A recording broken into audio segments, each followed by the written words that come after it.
সৃষ্টিকে সুবিন্যস্ত করেছেন, সুষম করেছেন, যেমন চেয়েছেন তেমন আকৃতিতে তোমাদেরকে তিনি দুনিয়ায় পাঠিয়েছেন। সুবহানাল্লাহ।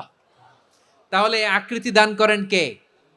আল্লাহর এই নামটা হচ্ছে আল মুসাউয়ের, মানে আকৃতি দানকারী। প্রিয় ভাইয়েরা, আকৃতি দেওয়া আমাদের কাজ না, আকৃতি দেন আল্লাহ। এজন্য কারো আকৃতি নিয়ে কখনো বাজে মন্তব্য করা যাবে, কারো আকৃতি নিয়ে ব্যঙ্গ করা যাবে? এটার ইংরেজিতে বলে বডি শেমিং। কি বলে? Body shaming. এটা হারাম।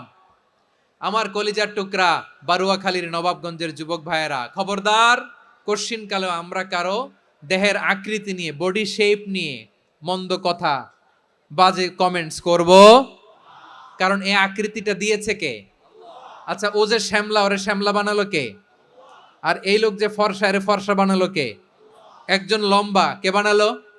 আরেকজন খাটো, কে বানালো? তো লম্বা বানাইছে আল্লাহ, বেটে বানাইছে আল্লাহ। ওরে যদি বেটে বলেন, গালিটা কি ওর কাছে যায় না? যে ওরে বেটে বানাইছে তারে দেয়া হয় গালি। কথা বুঝতেছেন? কারো আকৃতি নিয়ে যদি আপনি ব্যঙ্গ করেন, তাহলে যে সত্তা এই আকৃতি দিয়েছে তাকে ব্যঙ্গ করা হয়।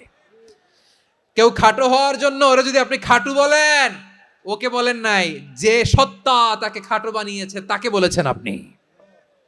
তাহলে কারো আকৃতি নিয়ে ব্যঙ্গ করবেন? কশ্চিন কালেও যেন আমরা না করি। প্রিয় ভাইরা, আম্মাজান আয়েশা রাদিয়াল্লাহু তাআলা আনহা, আমাদের প্রিয় আম্মাজান, বিষ্ণু ইসা ইসলামের প্রিয়তমা স্ত্রী।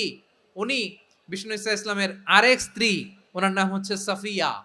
উনিও আমাদের আম্মাজান। ওনার ব্যাপারে একটা কথা বলতে যে একটা কথা বলেছিলেন, রাসূল সাল্লাল্লাহু আলাইহি ওয়াসাল্লাম এটা পছন্দ করেননি।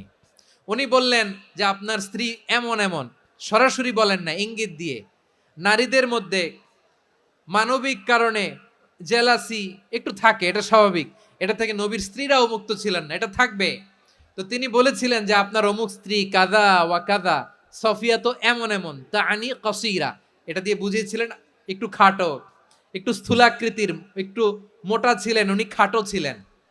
ইঙ্গিত করে যখন রাসূল সাল্লাল্লাহু আলাইহি ওয়াসাল্লামকে এটা বললেন, রাসূল সাল্লাল্লাহু আলাইহি ওয়াসাল্লাম এটা পছন্দ করলেন না। আল্লাহ রাসূল বললেন, আয়েশা তুমি এটা কি বললে? এমন কথা তো তোমার কাছ থেকে আশা করি নাই। তুমি আমার আরেক বিবির ব্যাপারে এমন কথা বললে। আয়েশা, তুমি কি জানো? লাকাদ কুলতি কালিমাতান লাউ মুযিজাত বিমাইল বাহরি লামাযাজাতহু। তুমি এমন একটা কথা মুখ দিয়ে উচ্চারণ করেছো, এই শব্দগুলো যদি সাগরের পানিতে ছেড়ে দেয়া হয়, এই কথার তিক্ততার, পঙ্কিলতার কারণে নীল সাগরের পানি মুহূর্তেই কালো হয়ে যাবে। আয়েশা, খবরদার, আর এরকম বলো না, আর বলো না। রাসূল সাল্লাল্লাহু আলাইহি ওয়াসাল্লাম কখনো বডি শেমিং কে স্পেস দিতেন না, সুযোগ দিতেন না। আল্লাহ নবী সাল্লাল্লাহু আলাইহি ওয়াসাল্লামের এক সাহাবী আব্দুল্লাহ ইবনে মাসউদ রাদিয়াল্লাহু তাআলা আনহু, ওনার পা গুলো ছিল খুব সরু আকৃতির, কৃষ বর্ণের, চিকন।